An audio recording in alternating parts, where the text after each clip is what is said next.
थांब तिथेच थांब, अजिबात घरात पाहुणे ठेवायचा.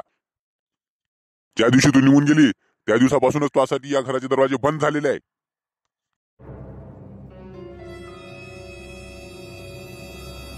एवढा तुझा लाड केला, तो मनाप्रमाणे वागलो, त्याचे तू लहान उपकार फेडले व. अहो जरा आमशी बोला ना, पहिले तर तुमची तब्येत नाही बरोबर, रागावू नका बरं तुम्ही. अहो काय नाही केलं हो मी हिच्यासाठी. हिनं काय का कोणता दिवस मला दाखवला देवा, याच्यापेक्षा तर मेलेलं बरं. बाबा मी काय म्हणते, तू तर अजिबात बोलूच नको व. काय ठेवलं तो आम्हाला बोलण्यासारखं? मला तुम्हाला फक्त एकच विचारत आहे. आता काय विचारच राहिलं? बापाचा इज्जतीचा विचार न करता तू अचानक कशी निघून गेली? सांग, शोभलं का तुले? तेच तर मला तुम्हाला विचारत आहे. तुम्ही विचार करा ना, की जी मुलगी घराच्या बाहेर पाऊल न ठेवणारी अशी मुलगी अचानक निघून का गेली? जाण्याचं कारण काय, या सगळ्याचा विचार तुम्ही केला का? का गेली हे तुले माहित? काय तुझ्या मनात विचार होता?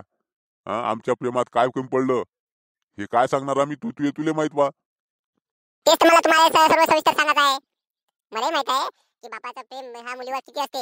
या बापाची मुलगी अशी अचानक निघून जाते तेव्हा त्या बापावर काय बीतते हे कोणी अंदाजही लावू शकत नाही. पण खरोखर मी अशी असं का घडते घटना याचा विचार सुद्धा आपण करत नाही. म्हणून तेच सविस्तर मला तुम्हाला सांगायचं आहे. तुम्ही जे माझ्यावर रागावता याच्याबद्दल मला तुमच्याबद्दल काहीच हे म्हणणं नाही, कारण तुम्ही जे वागता हे बरोबरच आहे. पण माझं सुद्धा चार गोष्टी तुम्ही ऐकून घ्या. अहो ते काय म्हणते ते तुम्ही ऐकून तर घ्या तिचं. तुम्ही रागवू नका बरं. काय सांगणार ती? हेच सांगणार ना की ती मुलगा मला आवडते म्हणून मी त्याच्यासोबत गेली. पण आवडलं, तिले मुलगा आवडत असता तर तिनं मला सांगायला लागत नव्हतं का? मी लावून दिलं नसतं का त्यांचं लग्न?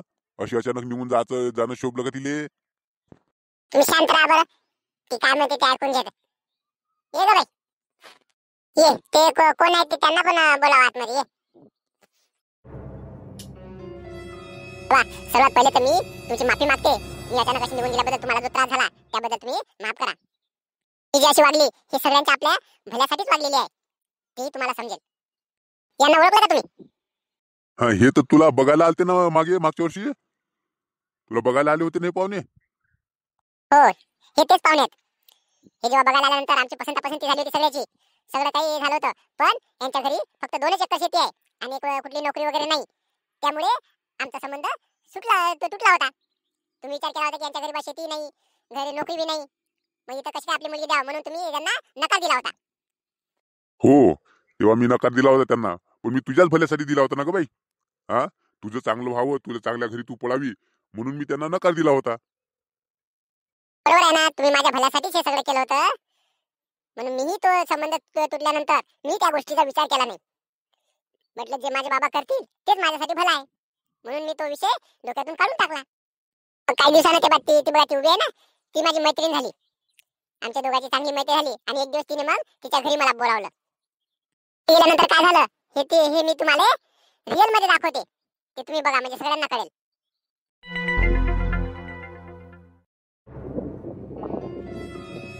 काजल, नलू ओळखलं का? हो हे तर मला बघायला आलते ना आमच्या घरी. हा माझा विजू दादा, सक्का भाऊ. तुझा भाऊ? हो, त्याच्याच सांगण्याहून मी तुझ्याशी मैत्री केली, कारण माझ्या दादाला तुझ्यासोबत 2 शब्द फक्त बोलायचे. आताशी तू त्याच्यासोबत बोलली नसती, म्हणून मी तुला माझ्या घरी बोलावून घेतलं. दादा काय म्हणते फक्त 2 शब्द तिचे ऐकून घे. काय बोलत आहे बा त्यांना माझ्यासोबत? दादा बोल रे. हे बघा, मला तसं काही वाईट तुमच्यासोबत बोलायचं नाही. बघा, ह्या घराला तुम्ही आपलंच घर समजा, ही तुमची बहीण समजा आणि मलाही तुमचा भाऊ समजा वाटल्यास. फक्त मला तुमच्यासोबत सविस्तर असं बोलायचं आहे 2 गोष्टी, म्हणून मी फक्त हे सगळं हे केलंय. मला काही चुकीचं तुम्ही समजू नका. बोला ना, काय बोलायचं होतं? बघा, ज्यावेळेस मी तुला तुमच्या घरी बघायला आलो तुम्हाला, तेव्हा आपली सगळी पसंती झाली होती आणि त्यानंतर मग तुमच्या घरून नकार मिळाला. मग नंतर जेव्हा मध्यस्थीला मी विचारलं तेव्हा त्यांनी मला सांगितलं की माझ्या घरी शेती नाही आहे किंवा नोकरी नाही, त्यामुळे बा त्यांनी नकार दिला म्हणून. आता माझ्या घरी 2 एकर शेती आहे. तुमच्या घरून नकार मिळाला याचं मला दुःख नाही आहे, कारण काय असते, जिथं संबंध व्हायचं तिथं होणारच असते कुठे ना कुठं. एखाद्या कुठून कोणाला पसंत येते, कोणाला नाही पसंत येते. पण मला दुःख या गोष्टीचं वाटलं की माझ्या घरी नोकरी नाही आहे किंवा माझ्या घरी चांगली जास्त शेती नाही आहे, म्हणून मला नकार मिळाला. मग मी त्या गोष्टीचा विचार केला. मी तुमच्या घरची सगळी चौकशी केली, तुमच्या घरची सगळी माहिती मिळवली. आता माझ्या घरचं बघा, तुम्ही बघितलेलंच आहे माझं घर. घर सगळं व्यवस्थित आहे. काजलचा स्वभाव पण बघितला तुम्ही किती चांगला आहे. माझ्या आई बाबाचा पण स्वभाव तुम्ही बघितला, सगळं व्यवस्थित आहे. मला कुठे ना कुठे तर मुलगी मिळणारच आहे, कोणा ना कोणा मुलीसोबत माझं लग्न तर होणार असेलच, आणि ते होणार आहे. त्याबद्दल तर काही हे नाही आहे. पण मला फक्त एवढंच म्हणायचं आहे तुम्हाला, माझ्या घरी सरकारी नोकरी नाही किंवा भरपूर शेती नाही म्हणून तुमच्या बाबांनी नकार दिला, हे कितपत योग्य आहे? तुमच्याच बाबाचं नाही तर प्रत्येक बापाला असं वाटते की आपल्याला नोकरीवाला जवाई मिळाला पाहिजे किंवा भरपूर शेतीवाला जवाई मिळाला पाहिजे. मग हे योग्य आहे का? प्रत्येकाने जर मोठ्या लोकांच्या घरी मुली द्यायचा विचार केला तर आपल्या या गरीब मुलांनी करायचं काय? माझंच नाही, तुमच्या घरचा विचार करा. तुमचा भाऊ आहे, आता तुमच्या भावाला सरकारी नोकरी आहे का? नाही आहे. तुमच्या घरी सुद्धा फक्त 2 एकर शेती आहे. मग तुमच्या घरी मुलगी कोण देणार? मग तुमच्या भावाचं लग्न करताना सुद्धा किती अडचणी येतील याचा विचार तुम्ही केला का? बरोबर आहे. प्रत्येक बापालाच वाटते आपली मुलगी लग्नानंतर सासरी आनंदात राहिली पाहिजे, सुखात राहिली पाहिजे, समाधानात राहिली पाहिजे. पण खरोखर लय मोठ्या पैसेवाल्याच्या घरी किंवा नोकरीवाल्याच्या घरी जर मुलगी दिली तर ती समाधानातच राहील असं हे खरं आहे का? कित्येक मोठ्या लोकांच्या घरी आपण पाहतो की तिथं दिलेली मुलगी, तिच्या अंगावर तर सोन्याचे दागिने भरपूर असतात, तिला खायला नाना प्रकारचे पक्वान्न असतात, पण तिला आपल्या माहेरच्या माणसाशी बोलण्याची किंवा घराच्या बाहेर निघण्याची सुद्धा मुभा नसते. मग हे का समाधान आहे का? गरीबाच्या घरी जेवढं सुख आणि समाधान असते तेवढं तुम्हाला मोठ्या लोकांच्या घरात मिळणार नाही आहे. खाण्यापिण्याचा जर विषय झाला तर आता कोणीच उपाशी राहत नाही. प्रत्येकाच्या घरी आपल्या पोटापुरतं, आपल्या गरजेपुरत्या सगळ्या सुविधा आहेत. या सध्याच्या युगामध्ये कोणीच गरीब नाही आहे. म्हणून मला तरी वाटते की बा प्रत्येक बापानं मला नोकरीवाला जवाई पाहिजे असं म्हणणं हे चुकीचं आहे. बरोबर आहे, तुम्ही जे म्हणता ते सगळं बरोबर आहे. मला सुद्धा माझ्या भावाची चिंता आहे. पण आता याच्यात आपण काय करू शकतो? आपल्या आई वडिलांचा मान राखणं तर हे आपलं कर्तव्य आहे ना.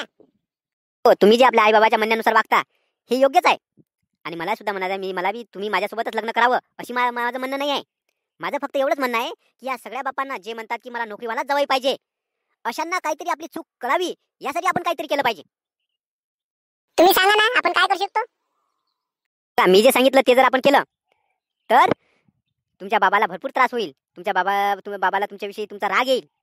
पण शेवटी असं होईल की तुमचे बाबा तुमचा आदरच करतील आणि तुमच्या भावाचं सुद्धा चांगलं होईल. आणि जे बाप म्हणते की मला नोकरीवाला जवाई पाहिजे किंवा भरपूर पैसेवाला जवाई पाहिजे, त्यांना एक संदेश सुद्धा मिळेल. काय ना, तुम्ही म्हणता तसं आपण करू. कारण मला माझ्या भावाची चिंता आहे. कारण आता पुढच्या वर्षी माझ्या भावाचं सुद्धा लग्न करावं लागते. तर मग मी काय सांगतो ते ऐका. आणि अशा प्रकारे मी यांच्या म्हणण्याप्रमाणे वागली. मी इथून जे गेली यांच्यासोबत नाही गेली, तर हे यांची बहीण, यांचे बाबा हे मला घ्यायला आले होते आणि त्यांच्यासोबत मी गेली. त्यांच्या घरी मला त्यांनी 3 दिवस मुलीप्रमाणे वागणूक दिली. त्यांच्या म्हणण्याप्रमाणे मी त्यांच्या घरी 3 दिवस राहिली. कारण तुम्ही सांगा, तुम्ही तर म्हटलं होतं की मी मोठ्या लोकांच्या घरी माझ्या मुलीला देईल आणि मोठ्या लोकांच्या घरी मुलगी देताना मला लग्नामध्ये 4-5-6 लाख रुपये खर्च आला तरी मी करेन, असं तुम्ही बोलले होते ना? हो, मी बोललो होतो आणि त्याप्रमाणे मी खर्चही सुद्धा केला असता. मी मागे हटलो नसतो. बरोबर आहे, मला माहित आहे मुलीच्या सुखासाठी तुम्ही केला असता खर्च. पण मला आता सांगा, आपल्या घरी पैसे किती आहे? कपाटातले तू नेलेले 50,000 आणि आपल्या पीक पाण्याचे सगळे आलेले आहेत, असे सगळे मिळून 1.5 ते 2 लाख रुपये आहेत. पण आणखी मी कर्ज सुद्धा काढलं असतं शेतीवर, 2-3 लाख रुपये कर्ज काढलं असतं शेतीवर आणि तुझं लग्न थाटात लावून दिलं असतं. हो ना, मुलीच्या सुखासाठी तुम्ही कर्ज काढून सुद्धा लग्न लावलं असतं, हे बरोबर आहे. पण त्या कर्जाचा बोजा कोणावर पडते हे तुम्ही विचार केला का?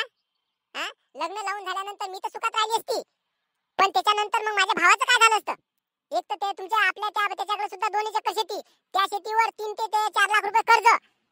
अशात मग त्याला मुलगी कोणी दिली असती? सांगा बरं तुम्ही.